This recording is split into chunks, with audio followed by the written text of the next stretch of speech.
Welcome to session 4 of the White Privilege Let's Talk class that we've been doing.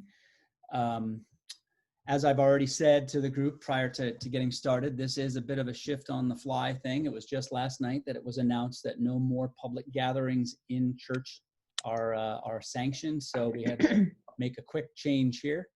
But, you know, it's funny, these are not really set up for Zoom. One of the activities tonight that we were going to play is Monopoly, but that's not exactly as easy to do over the computer.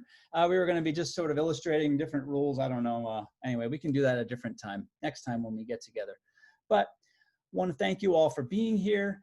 And as a way to kind of step into the conversation, I just want to start off with a brief prayer. So could you all please be with me in the spirit of prayer? God, help to guide our thoughts and our conversations in ways that are constructive, respectful, compassionate, and forward-thinking, that we might all be a part of what could be a help in these difficult topics we discuss. Help us not to put too much pressure on ourselves or on other people to be right or to be wrong for that matter, but to open us in the ways that help us to receive your transformative spirit in and through all of this. In your way we pray. Amen. Amen. Okay, so our focus tonight will be to somewhat continue the conversation we started last week related to how some of the racial inequality plays out in some of the structures and systems. And last week we talked about things like housing and some tax policy, that sort of thing. But this week we're going to talk a little bit more about things like healthcare and just a couple other areas where whiteness and some of the ways that our lives have played out over generations impact the way we live today. And some of that has to do with inheritance, some of that, so that the topic has to do with the price or the cost of being white. I don't know if that's exactly the way they say it, but the fact that whiteness has cash value, that's one of the things they're asking us to reflect on. And so as we enter in, whether or not it was from your journaling that you might have done, but I wanted to start off with just asking the question, as you were doing some of the readings, particularly from last week, but maybe even prior to last week's readings or this week's readings, what are some of the ways that this has shown up? How have you seen, maybe even in your own family, this sort of cash value idea of whiteness? Have you seen it show up in your family? And if so, how? Just raise your hand. And Bonnie, I'll start with you.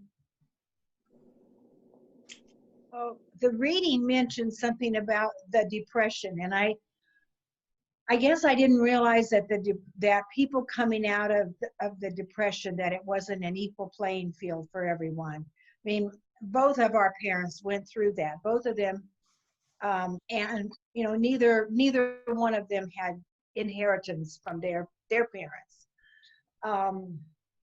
But coming out of the depression and the jobs they got. My dad was a mechanic during the Depression in the shipyards, and then never went on to make a great deal of money. Manual laborers, Bob Sapp the same way, but they were able to then build up and to buy a home, and you know, they, having gone through the Depression, they were that generation that, you know, didn't believe in owing anybody anything, so they never had credit. And always paid cash, and that managed to have money and then, you know, pass it on when they passed. And my dad was always, and this is mentioned in the reading, he pulled himself up by his own bootstraps, so to speak. So why doesn't everybody else? Why can't somebody else do it? If he can do it, anybody can do it. Yeah. And so I kind of thought, well, yeah, I mean, he did. And I think everybody kind of did that went through that era. But perhaps it was a little different between different ethnicities. And I hadn't really ever thought of that before. Yeah. And I think a lot of us received that narrative at some point, that whole idea of that rugged individualism, that pulling ourselves up by our bootstraps, which actually communicates a very powerful message. There's definitely positive elements to that. Yet it becomes sort of mythological, or maybe too much of the story. And we haven't in many ways considered some of the other ways that things played out. Let's be honest. I mean, in a lot of ways, well, I shouldn't say it like this. I was going to say that the Great Depression was a great equalizer, that in many ways it did sort of level the playing field, and yet it also revealed a lot of the great disparities and the inequalities that existed prior to the Great Depression, and certainly afterwards with the policies that came. So, but the narrative a lot of us received was, hey, we made it through and we had to do what we had to do to survive, and it became, that bootstraps sort of story. That's something I've definitely heard from my elders, more my grandparents than my parents, since they were born in the 40s. But really, it was only emerging out of the Great Depression, so it's not that far removed. Anyone else have a reflection? And then a specific question also too, of just how did race impact your economic opportunity, if you're aware of that? Jackie?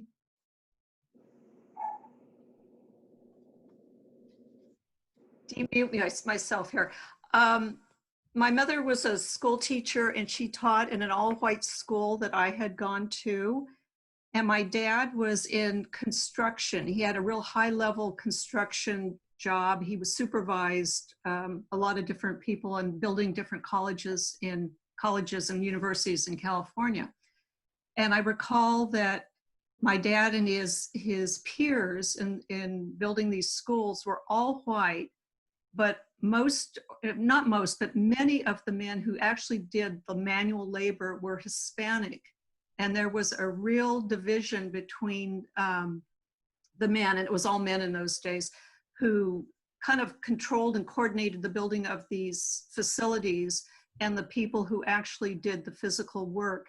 And it was just a given. That's what it was. You didn't cross that line. And, I didn't even think about this till I started to write the other day about this, how even in construction, there was a real hierarchy of white people on the top and people of color on the bottom. Yeah. My brother owns a construction company now, and those divisions are still at play, for sure. Yeah. For sure. Anyone else? One or two more? Any reflections on the readings, or just how some of the, your sense of economic opportunity has played out in your life because of race, related to race? Oh, Dick? Yeah. All I know, somebody brought up about, the Depression, and I grew up in a family that my dad didn't have much and stuff, but my mother sailed through the Depression like nothing. She was going to college. She had her own automobile. She came from a lot of money. She was really, really, really scared all the time. But I grew up with a really sense of how lucky I was. I didn't see it as privilege, and I didn't see it as earned. And my father and mother both taught us that. But they were great about not having us look down on it racially. We were not allowed to make any comments about people's race or anything else or judge them that way. Though I think they felt some of this. But, in the readings and everything else like that, I'm trying to think about how white power, white privilege runs everything. Mm-hmm. I think the key to understanding the fact that we have white privilege is the only way we're going to fix this thing in this country, I think, is if the white people fix it. And when the group in power, the privileged people, privileged group holds that power, that's the best example I can think of privilege. We are the ones who get to control it. Black and brown people can get it and protest and everything else like that. But until the white people say, we need to change this, it ain't going to change because we're in control. That's just the way it is. I don't feel guilty. I didn't do this. We shouldn't feel guilty about it. We should only feel guilty, I think, if we don't do something about it. Anyway, that's enough. And I think there's a lot of current speakers who would really, who seem to echo a lot of what you're saying there, that it's, you know, it's good to be aware, and actually it's critical to become aware, but it's really, it's not critical to become guilty and shameful in a way that makes us just distance ourselves. Oh, there's nothing that can be done. But it's more about how do we then take responsibility or utilize responsibility and power to make change. And a lot of them say it really is up to those with the power and the resources to be the significant instigators of that change. We can't ask others to do it for us. So there's a challenge there. And we're going to be talking, part of tonight's topic is really getting into what some of the challenges to even going to where you just said are. The obvious ones being those with power and resources aren't usually want to give it up. You know, that's just the way it is. Marilyn, I saw your hand up too. Yes, I just wanted to share that in the 30s, when I was growing up, we attended a Methodist church that was, it was a black and white Methodist church in Oakland, right on next to Berkeley.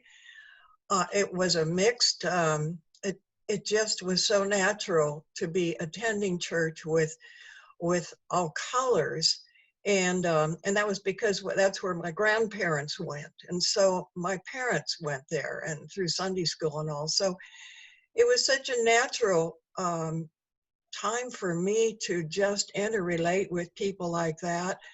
My mother had help with us kids, and they were Black college students that came from Berkeley, and they would come and help prepare a meal at dinner and babysit us kids. And they would stay as long as their classes would allow them. And then, you know, the next girl would come. So I really had a mixed childhood growing up. And so it's interesting to hear those that have never interfaced with a different race. Yeah. And a lot of us were raised either in segregated areas or rural areas that were sort of, we think of as de facto segregation, or it's just, well, you know, I grew up in New England, you know, there's just not a lot of African Americans up there. We say it's too cold, all these different things, when the reality is we live in communities that have pockets here and pockets there, and it's different communities that are different ethnicities, and it's, you're not always encouraged to be a part of each other's cultures, different realities, certainly churches. The United Church of Christ is a remarkably white congregation. Not, well, it's hard to say. Is that by design? We say we are a very welcoming church, but it's different to say, hey, welcome, come on everybody, come on in. And yet it doesn't translate to actual integrated worship, except in certain situations. Actually, one of them is in Oakland, the Jazz and Justice Church, a phenomenally diverse church, which is one I sought out. It was the first one I went to visit when I went on my sabbatical. And it was just a wonderfully rich experience, bringing in people of the neighborhood, what it was, but it was just such a diverse experience and incredibly rich because of that. How about one other? Debbie, yes, I see you. Let's get that microphone. There we go. Yeah. I wanted to make a comment getting back to the cash value of whiteness. Just on personally, in David's family, we have experienced it at this point in our lives. But when David was growing up, I don't think he experienced it back then. And his dad was uneducated. They were very poor. He owned a restaurant. He drove a water truck. They really struggled. And his dad worked really, really, really hard. So the cash value of that story doesn't happen until now. Our inheritance. And what happened in his family kind of goes back to that last week. They ended up moving to Manhattan Beach in the 50s. before Manhattan Beach was this like mecca of movie stars and all this stuff. It was a sleepy little beach town. And I'm sure that there were many Black people in the Los Angeles area that were just as poor as David's family. But David's family lived in Manhattan Beach their whole lives.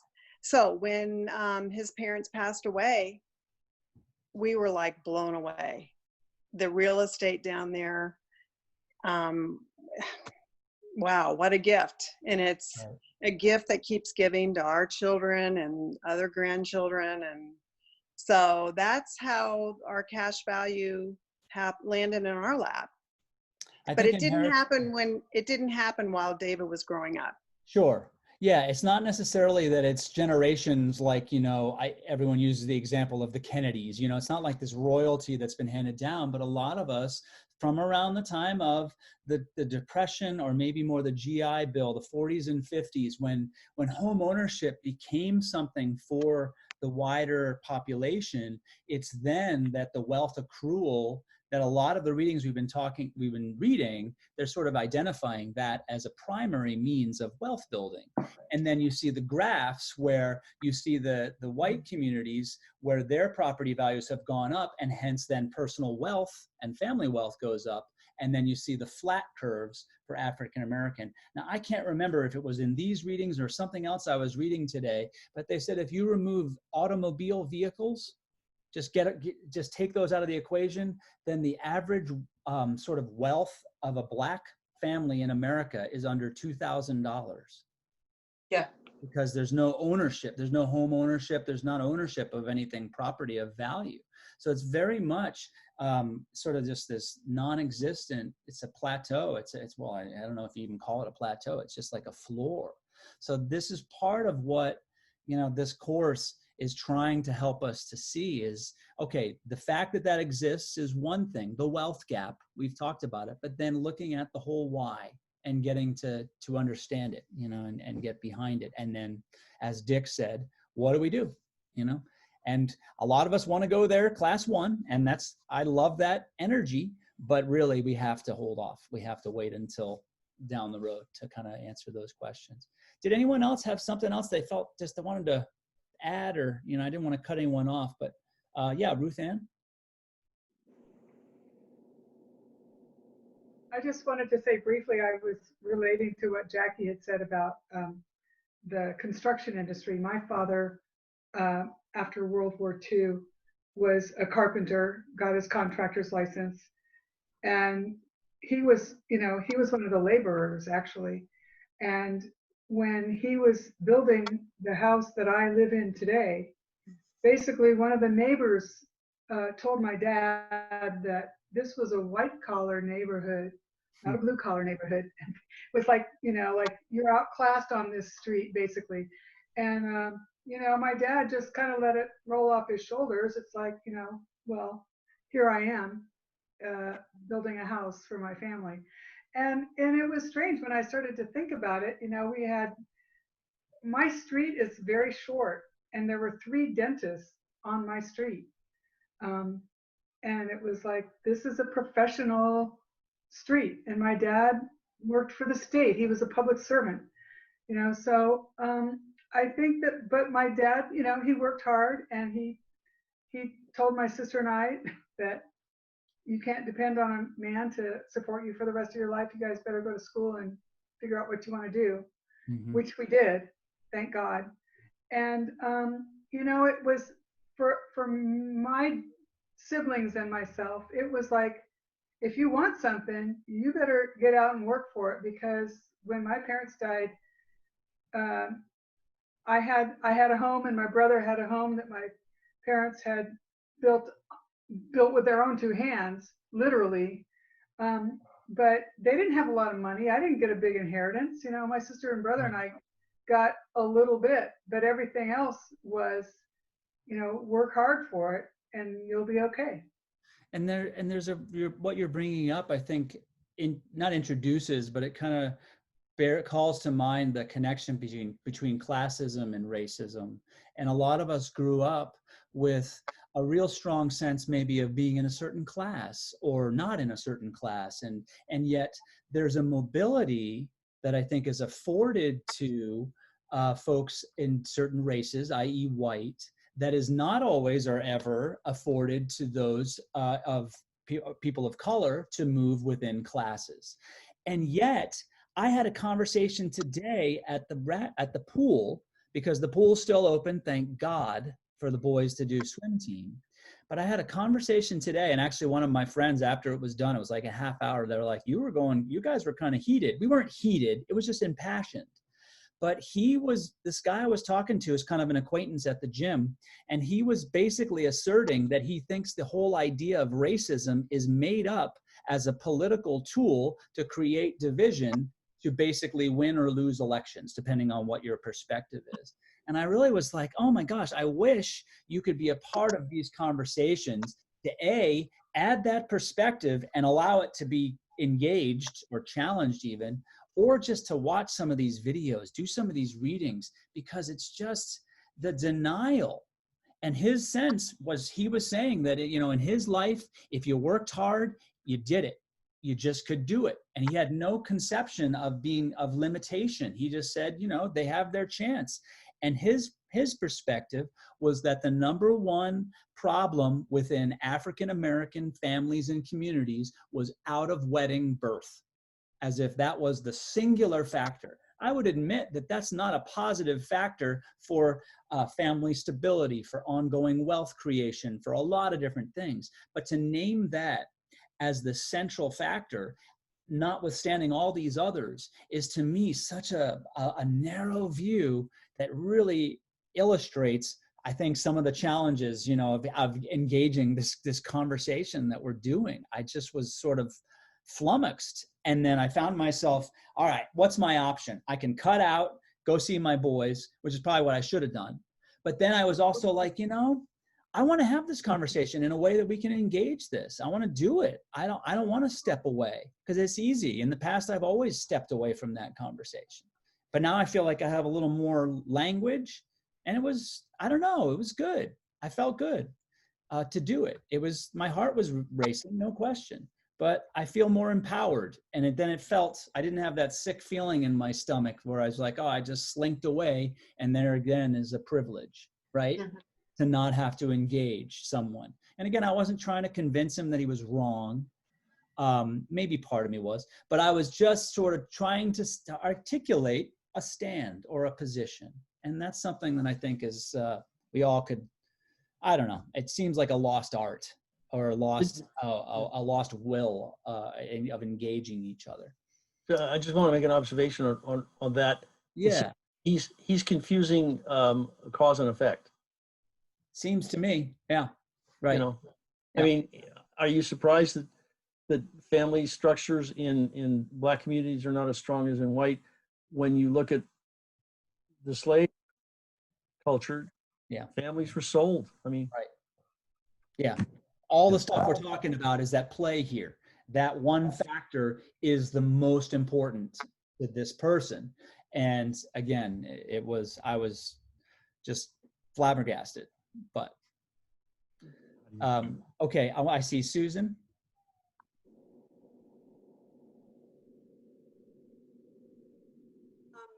I have several thoughts. One was that in high school, in growing up, we never had much money. And in high school, I had a grandfather who had died, and there was I think less than $1,000 that my parents got. And I was able to go to nursing school at that time with that money. And from that, I was able to work and earn money and go on to college and go on to lots of other schooling. Just because there was that little bit of money back at a time when I could get some education that didn't cost too much. And then another thought I had was that when I was in college, my roommate, my freshman year, was from the South, and her father was from Mississippi. And she came to our dorm room with matched luggage. And I had some boxes and just a little tiny suitcase. And so by spring, it was when the spring that Martin Luther King Jr. was killed. And we were in Tennessee, and where the head of the KKK was at that time there for that area. And she was very angry that I was going to march because she was taught from her father that Blacks are not human and they needed to go back to Africa, every single one of them. And then another thing that I had is that my sister had adopted a little girl when she was 6 months old who was Filipino and Cuban. And so she grew up with us and our family and just was terribly loved. And it was in a white neighborhood. So she played with these white girls, and in school it was the same, but there were some other cultures because it was in Long Beach at that time. But I found out as an adult that she never felt really accepted. And that really surprised me that at school and such, she never felt accepted. I think in the family, she felt, and, my sister's her mother. And then my sister's husband had died when she was 4. But to hear from her that there were lots of hidden messages that she didn't feel accepted. And she ended up marrying a fellow from Indonesia. And thank you for all of that, Susan. One of the things that seems clear to me too is that what seems hidden to us is often is much more overt to people of color. Where this is all new to us. This is like, you'll often speak to someone, and a person of color, and they'll say, yeah, we've been saying this for generations. This is our experience. And it's our choice to either listen or not. And we have not been good listeners to this point for the most part. I saw Joni with the hand raised, I think. Yeah, I was raised in New York on Long Island. So I was about an hour from the city. And I lived in a pretty white town, but my town was surrounded by Black towns pretty much. So it was a really unusual situation. And when I was in high school, we had no Black students, but we did have one Black teacher, and he taught biology. And everybody loved him. He was a very beloved teacher. Well, one of his students accused him of sexual assault. And this became like such a major thing in this little town.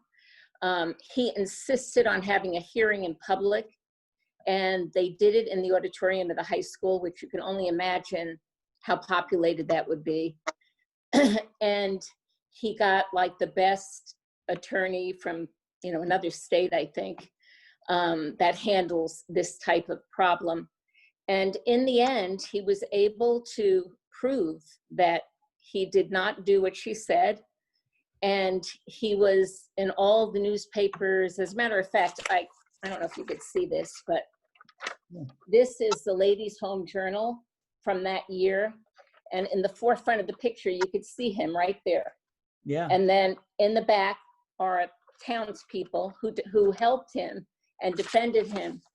And this was such a big thing and an influence on me, living in a white town, but having lots of Black people in the area in other towns. So it was a big lesson for me. And I mean, we really was proud of the community for the way they stood up for him.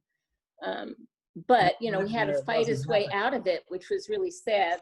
Yeah. But in the end, he ended up, he lived in Baldwin, so his children were going to school in my school district. He moved away, I think, a few years after he got his doctorate degree, and he ended up being superintendent of schools for the borough of Queens in New York City. So it's a pretty elevated job. But anyway, it's an interesting thing. You know, and those are remarkable, you know, memories, because, you know, think back in your own lives, that is not the norm. And a black man accused for a long time was a black man lynched. Or a boy, you know, Emmett Till, 1950, what, 4, 6? It wasn't, you know, it's in your lifetimes, almost mine too. But so it's so, you know, remember 1994, O.J. Simpson. It wasn't, the people were overjoyed because finally a black man beat the system, beat the white cops. That's what it was. It wasn't so much about whether or not they actually thought he was innocent. I think it was more about just, wow, how did that happen? But this is, you know, this is part of what we're seeing people react to now with the Black Lives Movement, with all of these recent events. We're saying enough's enough. Again, we're saying that. So we'll see what happens with that. But yeah, you're speaking to something, and I'm thrilled to hear that's a powerful memory for you back in a time where that is not your typical story. I want to move us toward a video portion. It's like a 10 to 12 minute video. This speaker named Tim Wise is just phenomenal. He's very impassioned. He's a speaker. He's long been a speaker on anti-racism and just racism in America. But he is I'm going to present a clip from a talk he did just a few years ago. I think it was 2016. And he's been talking about this for years. But he really goes into some of the ways that denial has such a hold on us within white culture, you know, in terms of our ability to even see this topic that we're engaging. So let's watch it. I'm going to share screen so you'll be able to see it. And then we'll come back and have a conversation about it.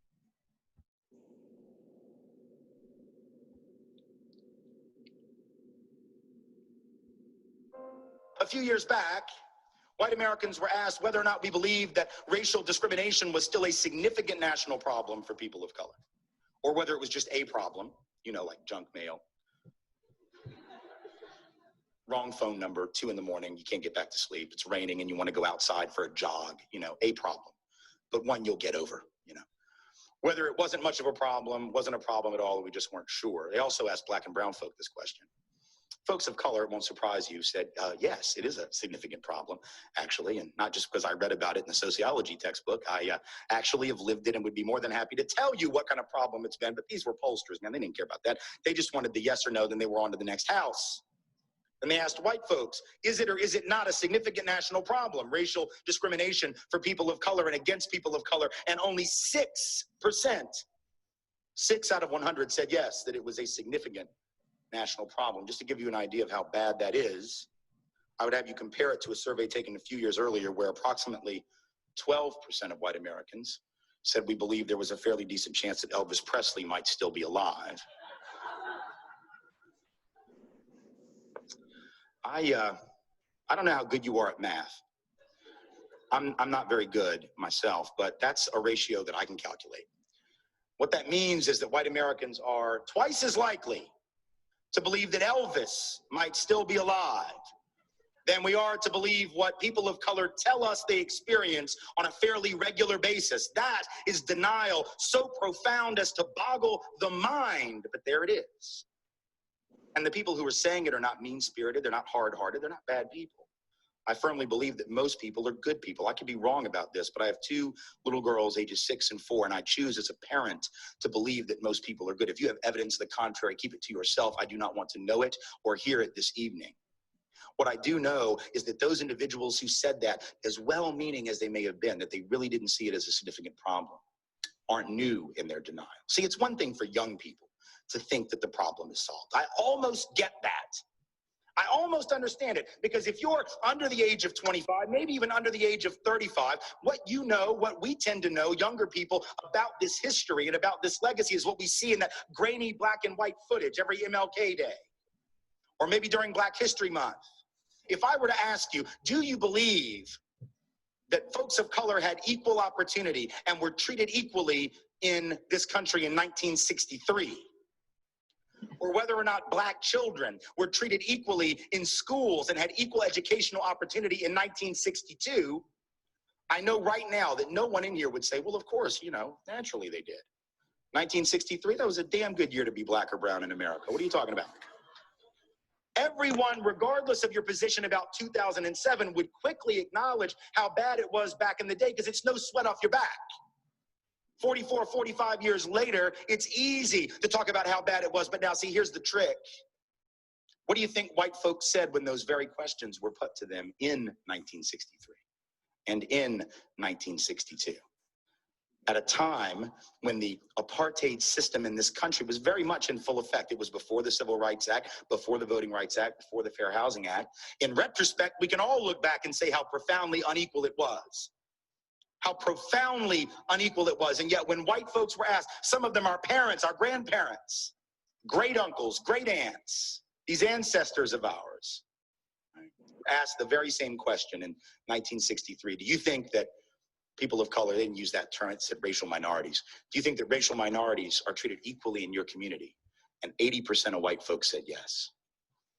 In 1962, when Gallup asked, do you think that black children receive equal educational opportunity in your community? 90% approximately of white folks said yes. Nothing to see here. What is all this complaining? What is this March on Washington? I don't get it. I don't understand it. In fact, the very month of that march, which now it seems like every white liberal wants you to believe they were at. The very month of that march, white folks were asked by Newsweek what they thought about it. They said, 2/3 of whites said that Dr. King and the movement were pushing too far, too fast, asking for too much, and too soon. The idea that this country was ready to hear this, even at the time when we know how vicious it was, is a lie. What does it say that white folks were in denial in 62 and 63? What does it say that if you've gone back to the 30s and asked the question? You think white folks were clear then? The 1890s, what did white folks say? Those Southern editors of newspapers where I'm from, they would say, well, we get along fine with our Negroes down here if you Yankees would just leave us alone and stop messing in our business. Go back to 1850 and read what Dr. Samuel Cartwright, a well-respected member in good standing of the medical profession in this country, said. Not only was racism not a problem, there wasn't even a word for that yet, slavery wasn't a problem, so much so that he decided that any slave who would run away obviously had a mental illness, because you'd have to be crazy to run away from bondage. So he came up with a term, he called it drapetomania. Don't even know what the root of that is, don't want to know, don't understand where the word came from, but that's what he called it, drapetomania. You must be crazy, you must be mentally ill to run away from your loving master. Denial. In every generation, 2007, 1963, the 30s, the 1890s, the 1850s, my point being that in every generation, members of the dominant group have said there is no problem. And in every generation, without fail, we have been wrong. And in every generation, people of color, those who were the targets of that oppression and subordination, have said there is a problem. And in every generation, without fail, they have been right. So the question for us today is, what are the odds, honestly, that people of color who have never gotten it wrong have suddenly lost their frickin' minds and have suddenly become unable to see truth and to separate it from fiction? And counter to that, what are the odds that white folks who have never gotten it right yet have suddenly become highly, highly perceptive? The odds are pretty long. And again, it's not because white folks are insensitive or hard-hearted, let alone stupid, but it is that those of us who are white have the luxury of not knowing black and brown truth. We don't know because we don't have to know. We are not tested on it. If I don't know what people of color experience, what happens to me in this country? Virtually nothing. But if people of color don't know my reality, if people of color don't know white reality better than white folks have to know it, if they cannot regurgitate it to us better than we would ever be able to regurgitate it to ourselves, all hell breaks loose. So people of color are going to have to know white history, white literature, white art, white theater, white poetry, white drama. I know we don't call it that. That's sort of the point. When your stuff is the stuff against which everybody else's stuff is compared and found lacking, you don't have to name it.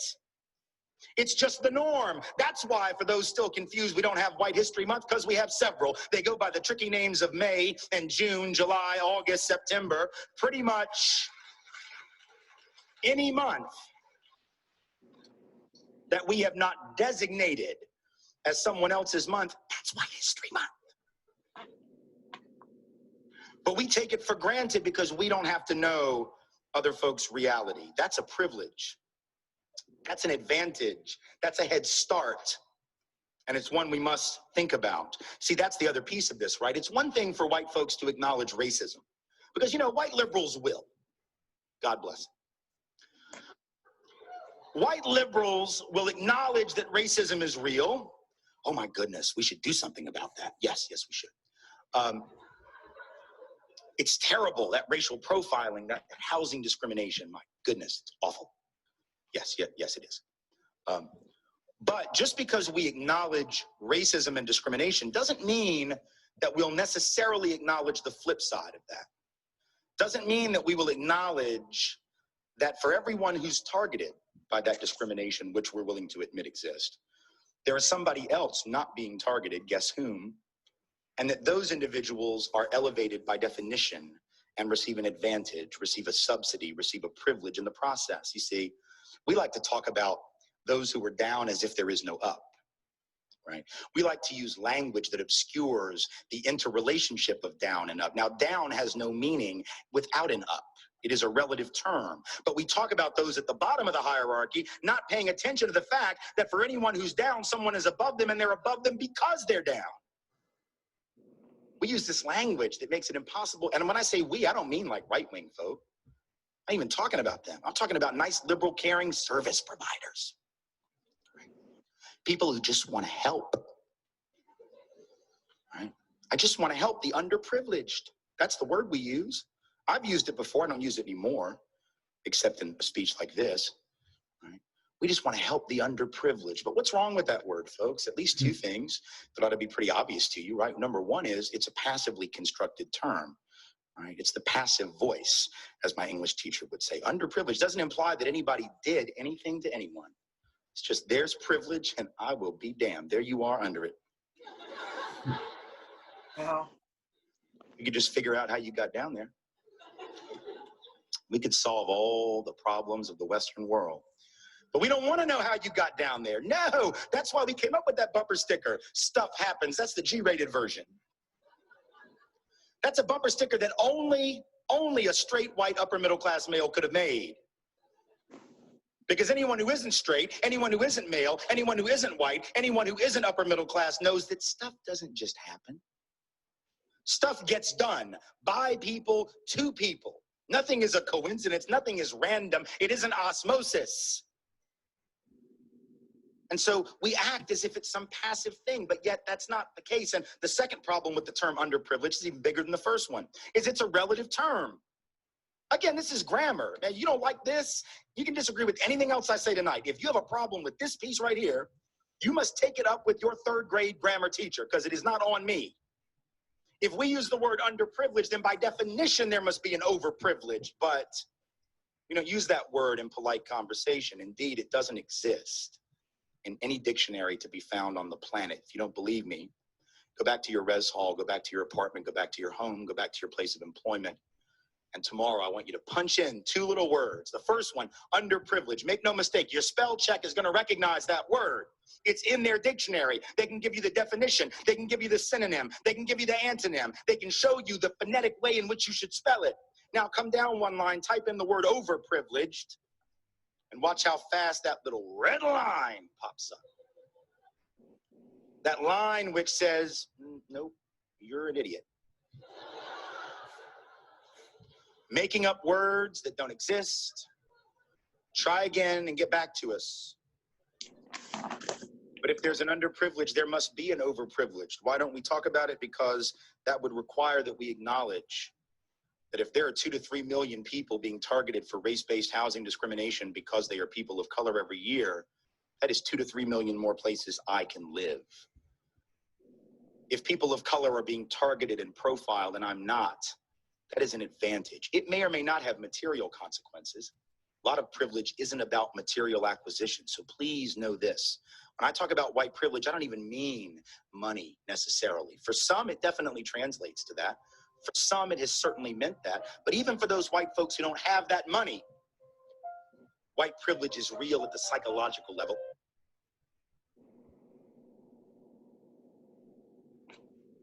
Yeah. I saw that and I was like, I want to have him come to church. So I'm working on that, friends. All right. This is a tomato. Oops. Think Let me it's good turn for it you? off. 1 second. Think again.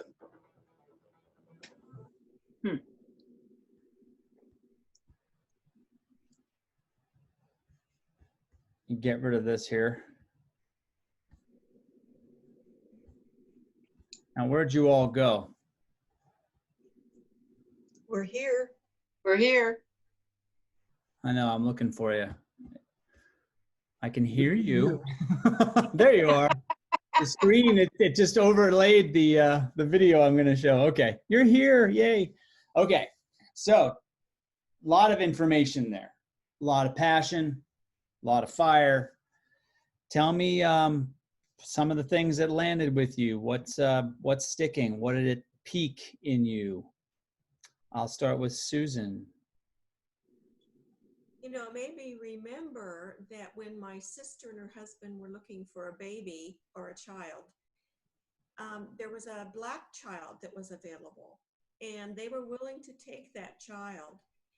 And the social worker would not let them because she said, that child won't be accepted. And so they weren't allowed to take that child, and they ended up getting another child. When was that, Susan? I was in about 1975. Okay. Okay. Yeah. It was considered that, you know, the Asian race was better in that way. Lighter skinned. She's dark. She's a lot darker than we are, but she's not black. Mm-hmm. Mm-hmm. Plays out in all sorts of ways. Raise your hand. There's a few people whose mics are on, which is fine. Just try to keep them muted. But anyone else, just raise your hand if you have something you'd like to add, something that struck you from what he was saying there. Carol Williams. I was just amazed at the statistics that he cited at the very beginning about the number of people who said, no, there is no racism, there is no problem. Yeah. And I had no concept that all throughout history that has been the case. And now to have it so low, I would hope that by now we were doing a little bit better in a survey like this. Mm-hmm. And we're not. Yeah, it's are we not? That's an open question, and a lot of it has to do with, okay, so we can talk like this, but what does it mean? You know, is it going to mean that we just kind of keep going on and we'll become the next generation that either saw or didn't see, mostly didn't see, and you know, but you're raising, this is a big question. I saw one other person, I think Bonnie, and then Carol. You know why Carol Whiteson? It's because you're sitting in front of this bright. Oh, sorry. I can't see your hand, but I called on Bonnie first, and then I'll go to you, and then Dick. I think I saw you too. So Bonnie, and then Carol Whiteson, and then Dick. Well, I was just thinking back in the 60s. I was in high school and I was active in the Youth for Christ Ministries, and there was a whole part of that ministry that was for the underprivileged. And they used that term, and I was a part of that, and I would go to like parts of downtown LA or parts of LA that were the lower socioeconomic group, and I would meet with these kids and I'd take them places and thought I was doing such a great thing because these poor kids never got to go anywhere, and because they were underprivileged. The rest of us, we could go anywhere we wanted to, but you know, they didn't get out to the beach or they didn't get to these other places because they were underprivileged, and that was a part of a Christian ministry, and nobody thought anything of that word or that term. I was impacted probably most by that part of it too. That whole opening up of how that word functions and what it asks us to see and not see in terms of how these things happen. It is a completely neutral, passive, well, neutral, it's a passive word. So I found that to be really provocative and kind of indicting, because I've used that term too, and now see it with a whole new light. Carol Whiteson? Okay. My daughter's boyfriend of 6 years, who we know very well at home, Brian, has told us many stories because I can talk openly with him and he can talk openly with us. He told us a story of, he's a musician, he's an amazing musician, and he's a musician at his church, which is where Elise met him. But when he was about 23, he was with a band and they were on a bus and they were traveling to lots of different gigs that the agent had set up for them. And they were stopped on the roadside. The bus was stopped by police and it was searched, and a small amount of marijuana was found on the bus. So all of the people that were in the band, there were about 7 of them, 7 or 8, and the agent, were brought into court. They had to spend the night and they were in court. And this was in Arizona, in Phoenix area. And this is how it went.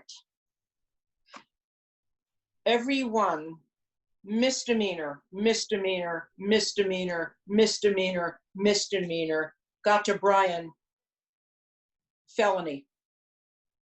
He was the only black in the band. It was not his marijuana. It was just found in the bus. So the agent contacted a really high-powered lawyer to get this totally expunged because it was a horror show. And every one of those young men on the bus put whatever money they had in to pay for this lawyer to get that taken care of, because they knew that Brian was not, you know, somebody that should be charged with a felony. They did get off, but it cost them 2 years worth of work money to get this taken care of. Yeah, these things, these situations are real. These biases happen. And we often kind of look at it as, oh, well, that's just bad luck, or, oh, that doesn't really, I mean, it's not as uncommon as we like to think. And it's our privilege to be able to choose what we see and what we hear. Thank you for that story, Carol. Dick, and then I think I saw Sonda. Were you raising your hand, Sonda? No? Okay, you were just kind of, all right. Dick. And then I see Julie. Okay, Dick. I just want to say that, you know, using statistics, you gotta be careful using statistics, because as Mark Twain said, you know, there's lies, damned lies in statistics. And today, our president said that whites are killed just like blacks, and probably more white people are killed by police than black people, because there's white people, there's more white criminals. The percentages are way different. And that's where you have to kind of go underneath the statistics. And that's, I think, what the speaker was doing. The statistics, people with small feet don't spell as well as people with big feet. 8-year-old doesn't spell as well as a 20-year-old. You can prove anything with a statistic. Thank you. Julie, Keith? Yeah. Yes.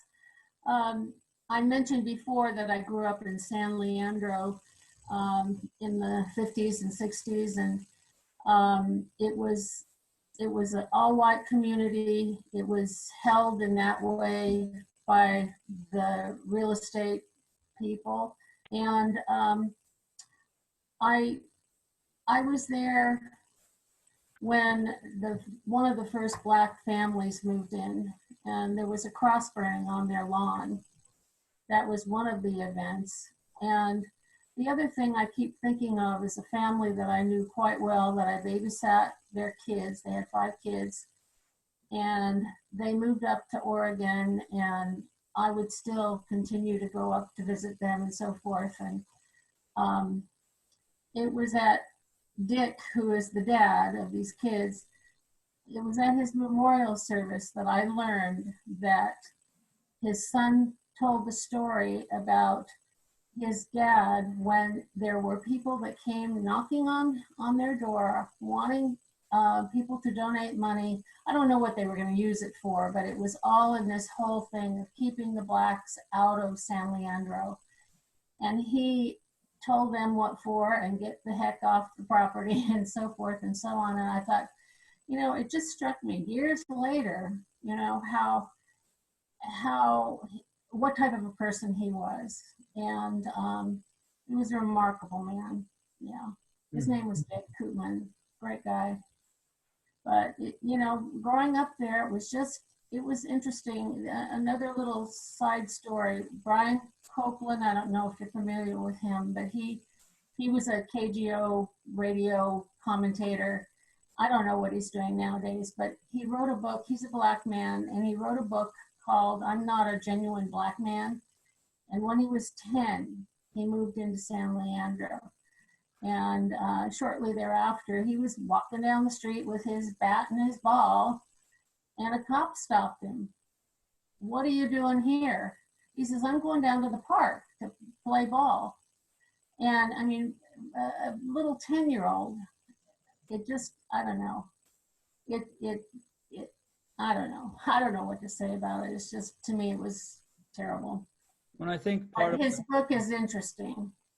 Part of what happens, and I think for a lot of us, is that engaging this conversation and this topic like we have, I've heard from a couple of you say that it's really kind of reminded you of stuff or brought up stories that you hadn't thought of or hadn't connected, hadn't seen in the same way. It's important to note those and to just pay attention to what comes up as you continue to engage this topic. So any other person, any kind of other impacts from the particular, what Tim Wise was sort of speaking to there? Again, he said a lot, and you know, this is recorded, so we can go back and watch it if you want to. But yeah, any other reactions? Scott, yeah. You're still muted. I see you, Debbie. After Scott. You mean Debbie? Oh. Now can you hear me? Now I can hear you. Yep. In attending or listening, which I'm trying to do because I'm trying to learn, these subjects are simple and horribly complex all at the same time. What I did not hear from the speaker, and what I've not heard from a lot of people, there have been a lot of bad experiences, and we can go back, you know, some of us may have ancestors back in Rome, and they may have been responsible for killing a bunch of French. Things are bad. Slavery was bad. Jim Crow was bad. But nobody seems to be focusing on the what I view as tremendous advances. And the Voting Rights Act, Fair Housing Act, not perfect, but a lot of progress. I mean, there were professionals. I worked with a lot of professionals in different professions who were African American. I also worked with a lot of professionals who were Asian. And the Asians don't come up in these conversations very often, but the Chinese were treated worse than the Blacks in many respects. The Japanese, I had a next door neighbor for 15 years who spent her childhood in an internment camp, but they're doing fine. We've made a lot of progress, and I think we have to build on that progress rather than spend too much time reliving the really bad times that came before. Yeah, I understand where you're coming from in a lot of ways, Scott, and thank you for bringing this in. I think one of the challenges that I've found, and I found it to be a positive challenge, is that in bringing up the topic, it hasn't made me feel like I'm dredging up the past and trying to just open up old wounds. But for me, it's felt like a real chance to see more clearly what's really happened. A lot of this stuff I wasn't aware of. And so to me, what it's trying to do is help us to see more clearly, not just how the bad experiences, but how policy and how distribution and how all these things, and even when the changes have been made, what's the outcome been? So the policies have not added up to any change in the wealth of, so there's something else going on potentially. And so that's to me where it's like we may have made some progress in policy, but as we know, in each instance, and generationally you can look at this, in each instance when policy was introduced that dramatically impacted or tried to bring equity to our interracial dynamic and opportunity, it was met with an equally strong cultural reaction and resistance that then made the policy, I think we all recognize policy is one thing, changing hearts and minds is another. So all of it's important, and thank you for bringing that in. For me though, I find this conversation to be an important piece of helping move to build on progress, but also to recognize within myself, one of the worst culprits in sort of the fact that we're not moving forward is sort of white liberals. Okay. And any of you listen to the podcast On Being with Krista Tippett? It's phenomenal. But recently, and if you don't, check it out, because recently she had this interview with Robin DiAngelo and another prominent African-American speaker whose name slips my mind. And he brought up this powerful story of how, I think it was in Berkeley, how some of his neighbors who before George Floyd died was murdered, had Black Lives Matter signs on their lawns, because it had been a long-standing thing, since for 5 years or so.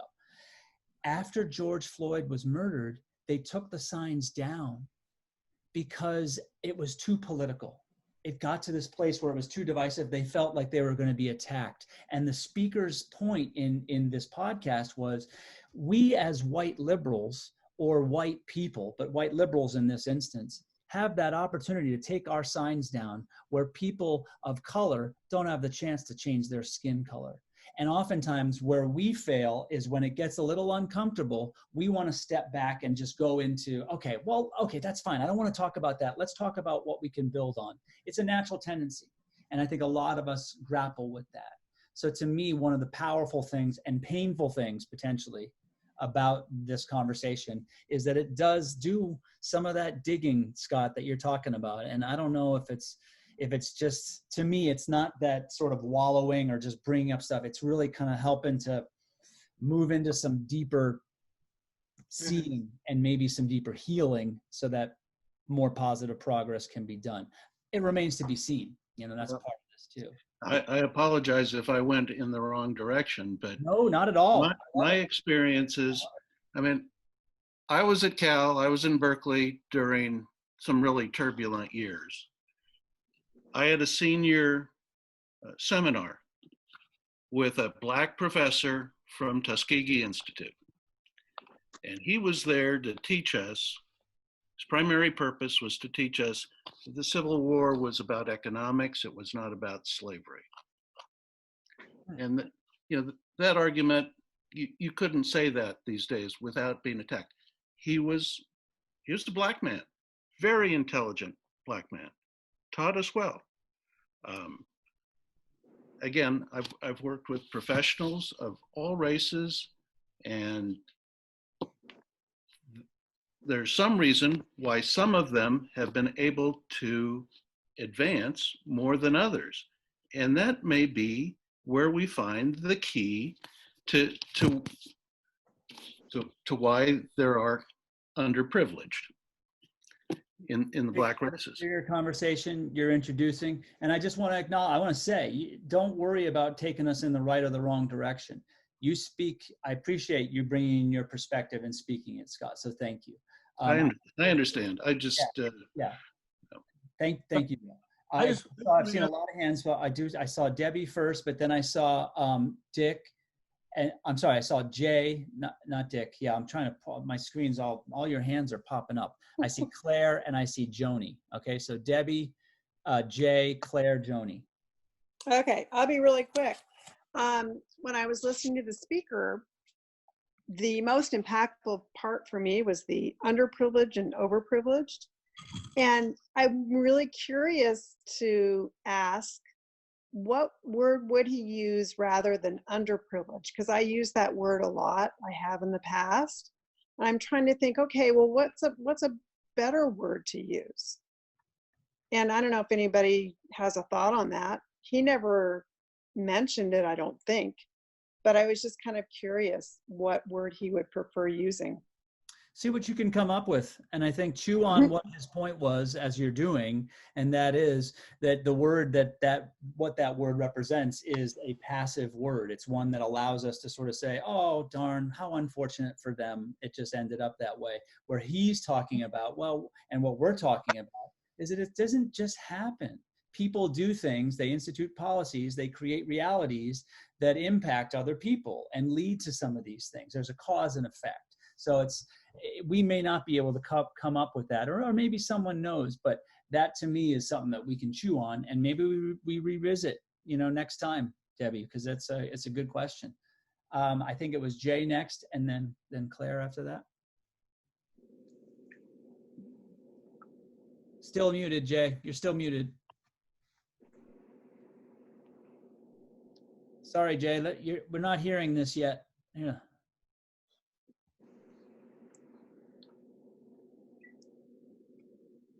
Is that okay now? There you go. Yep.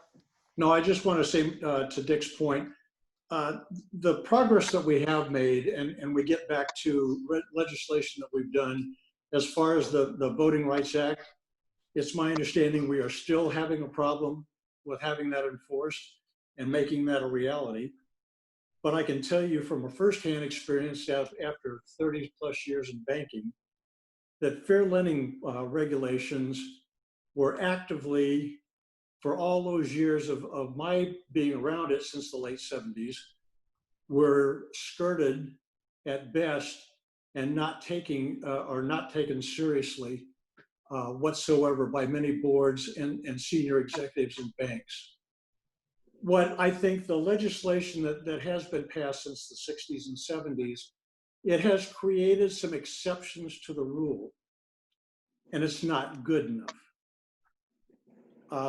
Until there is systemic change in our thinking, and that starts with this acknowledgement that there is a problem, we won't be able to get to large volumes of change instead of exceptions to the rule. That's all I wanted to say. I appreciate your fire, Jay. Thank you. Thank you. Claire. I've been, thinking about this a great deal. To me, it comes down to not playing Ain't It Awful, but definitely tapping into the pain of experience that we just don't have an opportunity to relate to, that maybe in a small way due to something else happening in our white vanilla experience. But for me, this comes down to sustainability. And as you said, not just policy, but moving hearts. And sustainability, I read yesterday that there are some millionaires who are asking to be taxed because it pains them to see them bloated month after month with extra money when it isn't sustainable on the planet at all for this dichotomy, this split. And the same thing, I think, racially. The problem that I have is that I go to our church, all white. I live in Auburn, all white. I think when you get to know individuals, it's how hearts are really moved. And it may be slow, but it's very, very important. And fortunately for me, I've had maybe 3 or 4 very dear experiences with people of color, and they have moved me to this moment. But it's, as you were saying before, Scott, it's not simple. It's simple, it's complex, it's all of the above. But I'm really delighted that you're putting a fire under us to rethink again where we are. My favorite, I can't find it in the reading, but my favorite scenario that really hit me like, wow, was that I was born on third base. Oh, yeah. On third base. And that is really important for us to really try to think about. Is it's not just about policy, it's about reality. And policy is great. That sort of lays the foundation. Anyway, that's what I'd like to share. Yeah, and then part of that expression, Claire, that you brought up, that idea of being born on third base, but thinking that we've hit a triple. And that idea that's hard for some people to kind of come to terms with, especially when some of you, the way you named your relationship to wealth and economics in your family and class was not that your experience was being on third base. And yet what we're talking about, that on a systemic level, your race is still advantaged compared to others. So it's challenging because it's easy for us to fall into those places where we can readily get defensive. I'm not saying that's happening, but it's just that's what happens. A lot of times when this topic's brought up, it stirs this defensiveness in us. I'm not racist. We didn't do this. We had to work hard, that sort of thing. And yet we're asked to look a little bit beyond it, below it, beneath it.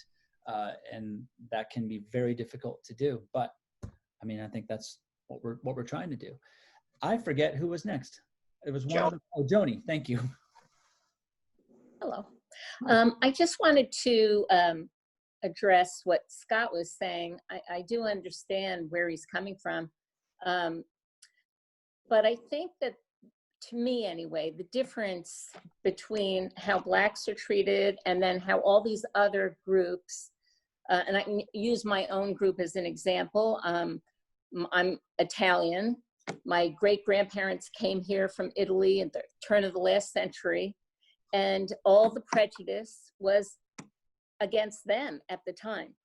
And but then, because we're white, we assimilated. We learned how to speak English. We started, and this happened in my family. They moved from the slums in New York City out to Long Island. It was a big move. But after they got there, the Klan burned the cross on their lawn. So, there was a lot of prejudice, but we were able to assimilate because we're white. And so eventually in my family, they started marrying Irish people and other people from different parts of the country. And, we just started to fit in. But I don't see the Black community as assimilated. They still are segregated in a lot of places. And as we're learning, how they're treated with the taxes and the education and all of it, they were around a lot longer than my family. And still they haven't. So that's how I see the difference between all these white communities that did fit in eventually. Yeah. Yeah. That's it. Marilyn, I see your hand up. I want to remind us that right even in Auburn, we've had that discrimination. My grandson is half black and half white. And when he was in high school and then out of high school, he was regularly stopped by the police and asked to get out of the car and spread eagle against the car while they frisked him and then would let him go. Finally, my grandson told his mom what was going on. She went down to the police station and she said, "What are you doing?" And they said, "Oh, we didn't know he was your son." So to them, that made the difference. But that's within the last 10 years. Yeah, wow. Yeah, these biases are real. And again, part of what we're hearing is that the stories and the experiences of people of color have been saying this to us for a long time. Anecdotally in our own families sometimes. That's not to belittle it. It's just that that's experiential. And we've seen the stories. And now we're starting to see to wake up to the reality that we have either chosen to believe it, very rarely, 6%, right? That's the statistics, or one of the ways you could use that. It's like very few of us really believe it, versus sort of turning the other way and using other excuses. You know, well, it's just they don't work hard enough, they're lazy, their fathers leave the families, out of wedlock kids, you know, all the things that are said that may be partially true, but they're, as Dick said, they're reversing cause effect. They're not taking the whole thing into consideration. And to me, that's all. I mean, that you have to look at it in a much more holistic way. One of you actually promoted or sent me a text message and said, you know, maybe rather than underprivileged, how about the word challenged? What do you all think about that? I don't think that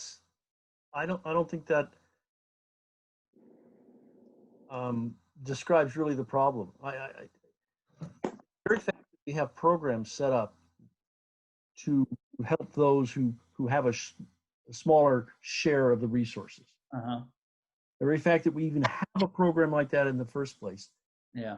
Implicit, I think it's an explicit recognition. Yeah. We have this imbalance in society, and I'm setting up these programs to help challenge the people who have a smaller share, actually perpetuates that. The power structures, you know, the bankers, the financial people, everything else like that, it can often be used to keep people on the outs. You know, we technology and programs and everything else like that, I mean, they're not going to fix it. Often they become a Band-Aid, but the wound just keeps going. And if you put a Band-Aid on a gangrenous wound, you're going to create a problem. And that's all it all has to do with power. And we shouldn't, as Americans, feel that this is really what's going on here. I mean, if you go to Eastern Europe, you see this all over the world, and you've seen it through history, that this is what happens in societies. The Roman aristocracy, they had a slavery. I mean, this goes on and on and on. That's no reason to accept it, but it helps explain it, and maybe help us move towards trying to somehow fix it. Mm-hmm. It's not easy. Susan? You know, I was noticing in the Sacramento Bee that they are changing some of their language, their print language, that they have recognized that, you know, they need to use capital letters for Black. And I can't remember some other things that they're doing to change things. And also another thing is they have a new reporter working on Black lives too. And there was something else that what real estate one? Oh yes, the real estate industry just came out with, instead of saying master bathroom, it's something else now. The primary bathroom. And I never thought of that was something that would be associated with a put down for Blacks. So maybe we'll learn more ways that we have never recognized how we are putting them under our thumb. Right. You know, and language is important. I know it doesn't seem like it's that impactful from some vantage points. Some of us may hear that and say, okay, come on. And changing the name Washington Redskins. Okay, great, do it. You know, some people are like that. But names have so much power and so, on so many levels. I mean, how many of you have ever considered, you know, the difference between how a sexually promiscuous male is described in this culture versus a sexually promiscuous female? There are like 500 terms for a sexually promiscuous female in this culture, and none of them are good. the terms that describe a sexually promiscuous male, most of them defame the woman. Now you call a guy a bastard, who you throwing under the bus? Son of a bitch, that kind of stuff. So it's the language and is important, and yet it's like we can also get a little overly focused on it too, sort of like the statues thing. I think it can come up, and it's like, that's important, but it's not the solution. It's a part of it though, absolutely. But I do think it becomes that thing that's easy to focus on almost because, oh, it's tangible. We can talk about words. And that's where a lot of people get frustrated with this whole idea of political correctness, which I think in a lot of ways is really just an intention to be very sensitive to the people around us and aware of how language and power interact. Yet a lot of people don't have the patience for it because they see it as an over focus that has, it's just about, the word police is what it feels like to some people. I saw Jackie before and then Carol.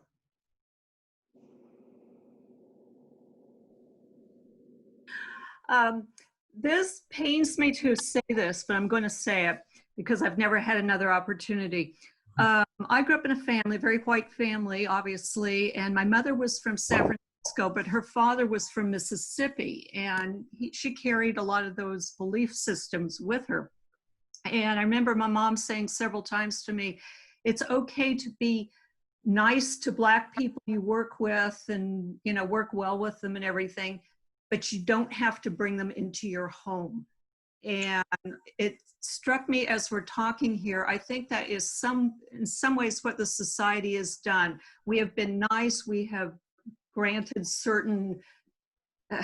made certain progress with people of color, but ultimately we don't want to bring them into our home. And I hate to admit that my mother thought that way, but she did. And I think that's the way our society is looking at this. Yeah. Maybe the way it's functioning. Was it Carol, I think? Carol Williams? One thing that it's just popped up that I haven't thought about in years. I never considered my parents to be racist, although we're trying to get away from that word. But they did not like the fact that I was dating a Hispanic. Mm-hmm.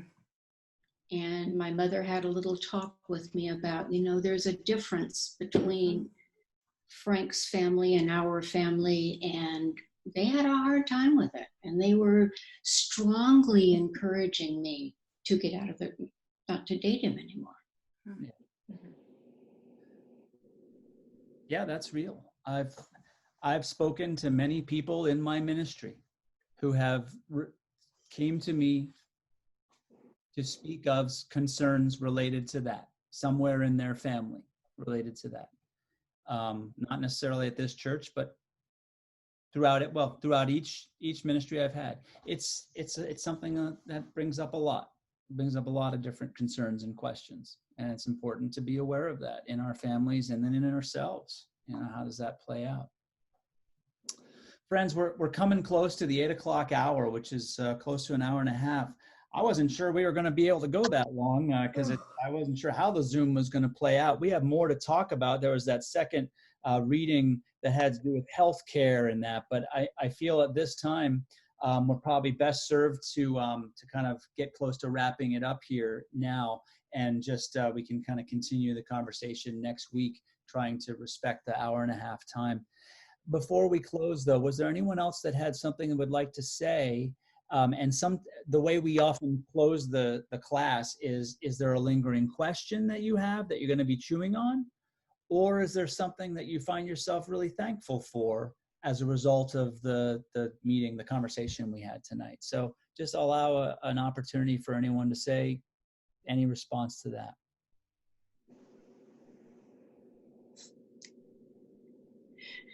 Not thankful for one thing. Okay. There's Claire. No, I'm kidding. Claire. Oh, microphone.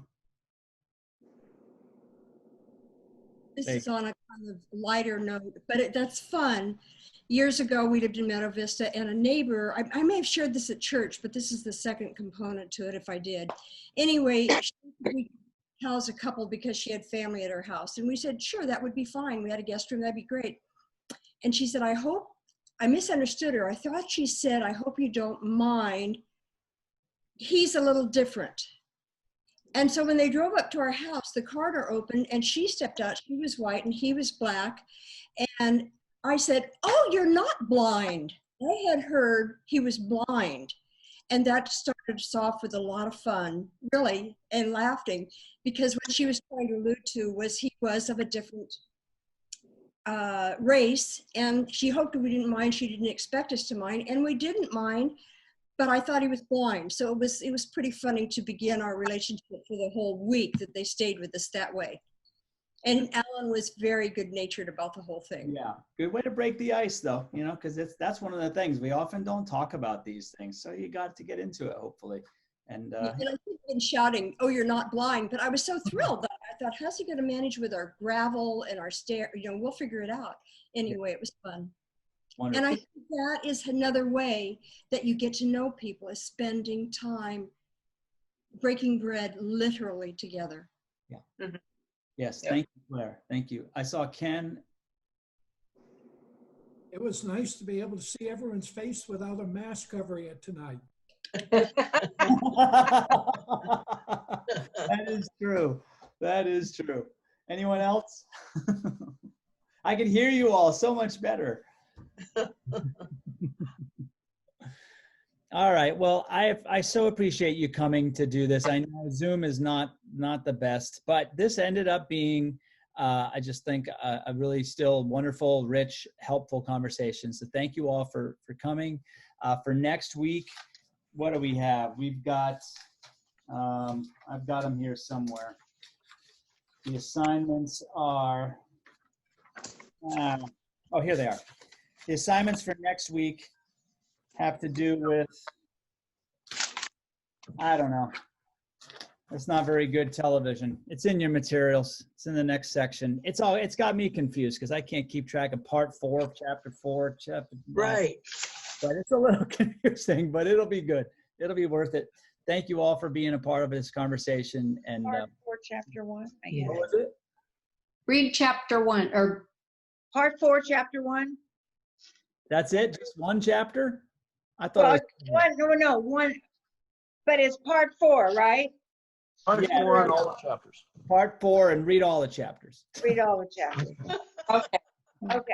We'll see you next week, same time, everyone. Thank you. all right. Bye.